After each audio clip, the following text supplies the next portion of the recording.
নমস্কার, আবার একটা নতুন রেসিপি নিয়ে আমি চলে এসেছি। আজকে বানাবো একটা নিরামিষ টেস্টি ফুলকপি। এই হচ্ছে আমার সকল ইনগ্রিডিয়েন্টস। এবার আমি এইগুলো দিয়ে কিভাবে ফুলকপিটা বানাই সেটা দেখুন। আমি ওভেনে কড়াইটা বসিয়ে নিয়েছি। এর ওপরে সকল ফুলকপিগুলোকে দিয়ে দেবো।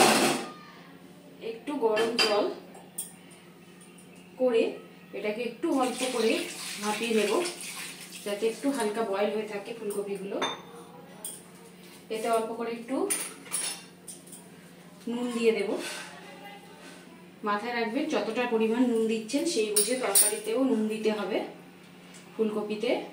তো আমি এখানে অল্প করে একটু নুন দিয়ে ফুলকপিগুলোকে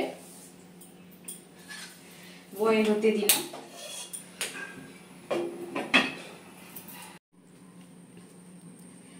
এবার আমি দুটো পেস্ট বানিয়ে নেব। সেখানে আদা আর টমেটো দিয়ে একটা পেস্ট হবে, আর একটা পেস্ট হবে এই চীনাবাদাম ভেজে রেখেছি সামান্য, এই ভাজা চীনাবাদাম আর এই পোস্ত। তো আমি এই দুটো পেস্ট বানিয়ে নিই, ততক্ষণ ফুলকপিটা বয়েল হোক। এই দুটো পেস্ট বানিয়ে নিয়ে বাকিটা করছি। এই যে আমার ফুলকপিটা বয়েল করা হয়ে গেছে। এবার আমি কড়াইটা বসিয়ে দিয়ে অল্প করে কড়াইতে একটু সাদা তেল দিয়ে দিয়েছি। এবার একে একে ফুলকপিগুলো এতে দিয়ে ভেজে নেব।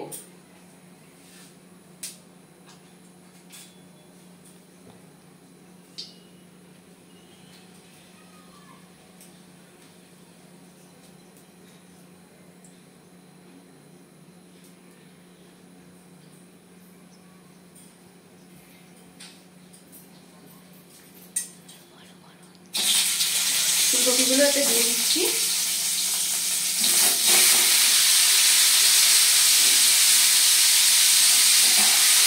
একটু লাল করে ভেজে নেব।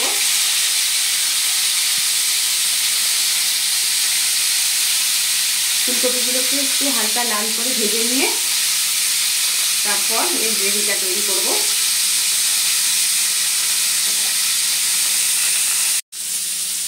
ফুলকপিগুলো এই যে দেখুন, আস্তে আস্তে ফুলকপিগুলো সকল ভাজা হয়ে গেছে। এবার আমি আর একটা পিস একটু হালকা করে ভেজে নেব। আর একটা পিস ভাজা হয়ে গেলে এবার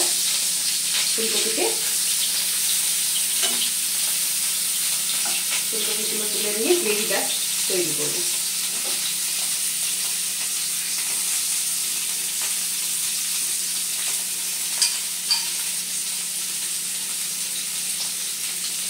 দেখুন ফুলকপিগুলো হাফ ভাজা হয়ে গেছে। বেশি ভাজবো না ফুলকপিগুলো, হালকা হালকা ভাজবো।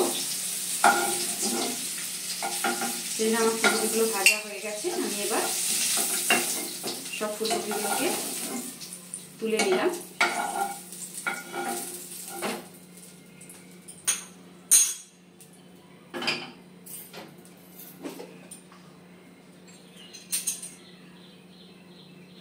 আমি এতে আরেকটু সাদা তেল দিয়ে দেব, যাতে মশলাগুলো কষাতে সুবিধা হয়। পুরো রান্নাটাই আমি সাদা তেলেই করব, কেননা আমি এখানে 3 বড় চামচের সাদা তেল দিয়ে দিলাম। গ্যাসের ফ্লেমটা একটু হাই করে দেব। এবার একে একে তেজপাতা, এলাচ, লবঙ্গ, দারচিনি এগুলো ফোড়ন দিয়ে দেবো। এগুলো একটু নেড়ে নেব। এগুলো একটু ভাজা হয়ে যাওয়ার পর তারপর এর মধ্যে যে 1 চামচ মৌরি রেখেছিলাম, এই মৌরিটা ফোড়ন দিয়ে দেব। মৌরিটা ফোড়ন দিলে এই টেস্টটা একটু অন্যরকম হবে। আপনারা গোটা জিরেও ফোড়ন দিতে পারেন, কিন্তু মৌরিটা ফোড়ন দিলে এর টেস্টটা একটু অন্যরকম হবে। এবার আমি এর মধ্যে আদা টমেটো যেটা পেস্ট করে রেখেছিলাম সেটা দিয়ে দিলাম। একটু বাটিটাতে একটু জল দিয়ে এটা দিয়ে দিলাম। এটাকে আর ভালো করে একটু কষিয়ে নেব। এই সময় গ্যাসের ফ্লেমটা একটু হাই রাখবো। এটাকে ভালো করে একটু কষিয়ে নেব।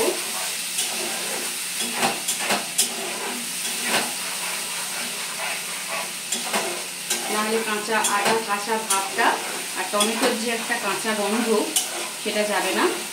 আমরা এটাকে ভালো করে একটু কষিয়ে নিয়ে এবার এর উপর একে একে সব মশলাগুলো দিয়ে দেবো। দেখুন এটা ভালোভাবে ফুটে গেছে, হালকা হালকা তেলও ছাড়তে শুরু করেছে। এবার একে একে আমি সব মশলাগুলো এতে দিয়ে দেবো। হলুদ গুঁড়ো, কাশ্মীরি লঙ্কার গুঁড়ো, ধনে গুঁড়ো আর জিরে গুঁড়ো। যেহেতু আমি ফুলকপিটাতে নুন দিয়েছিলাম সেহেতু আমি এখানে নুনটা কমই দেব। আপনারা টেস্ট করে দেবেন, আমি পরে টেস্ট করে দেব।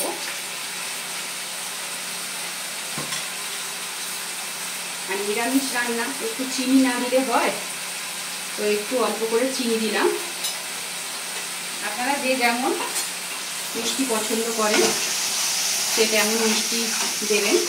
এইগুলো মশলাগুলো ভালো করে কষে নিয়ে একটু 5-7 মিনিট ধরে এই মশলাগুলো ভালো করে কষে নেব।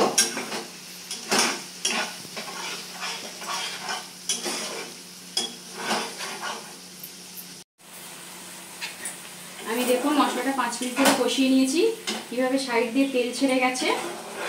এবার আমি গ্যাসের ফ্লেমটা একদম লো করে দেব, কারণ আমি এতে এবার একটু ফেটিয়ে রাখা টক দই দেব। আমি টক দইটা ফেটিয়ে রেখেছি। এখানে আমি 2 থেকে 3 চামচ বড় চামচের টক দই দিয়ে দিলাম। একদম গ্যাসের ফ্লেমটা কম করে রাখতে হবে এই সময়, নাহলে টক দইটা ফেটে যাবে। এইভাবে ভালো করে টক দইটাকে মিশিয়ে নিয়ে টক দইটা একটু ভালোভাবে মেশানো হয়ে গেলে তারপর গ্যাসের ফ্লেমটা একটু বাড়িয়ে ফুটতে দেব।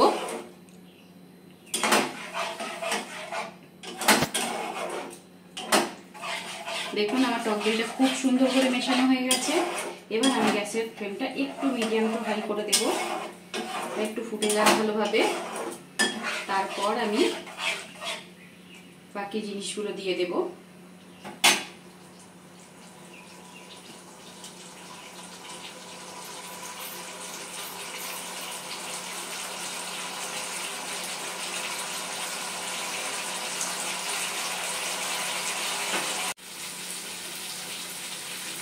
দেখুন আমি 5-7 মিনিট ধরে এই মশলাটা কষিয়ে নিয়েছি। পুরো মশলার ঘনত্বটা চলে এসেছে আর সাইড থেকে তেলও ছাড়তে শুরু করে দিয়েছে। এরপর আমি এর মধ্যে একটুখানি অল্প করে দুধ অ্যাড করব, অল্প করে। এই দেখুন সুন্দর ফুলকপিটা কষা কষা হয়ে গেছে, গ্রেভিটাও ঘনত্ব এসে গেছে। এটাকে পুরো কষে কষে এইভাবে আমি রেডি করে নিয়েছি।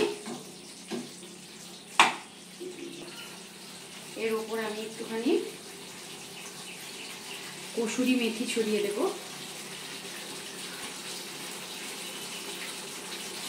কসুরি মেথির গন্ধটা নিরামিষ খাবারে বেশ সুন্দরই লাগে।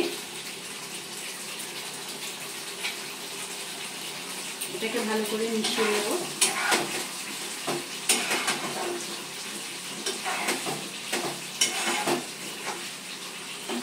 গরম মশলা ছড়িয়ে দেব।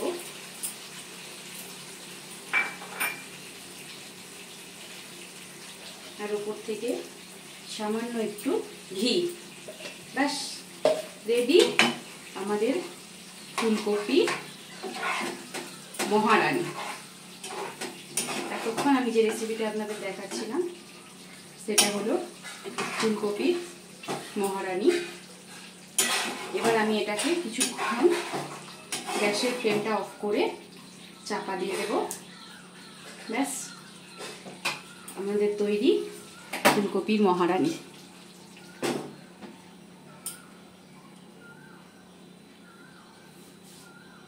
এটা থাক, কিছুক্ষণ পর এটাকে আমি সার্ভ করে নেব।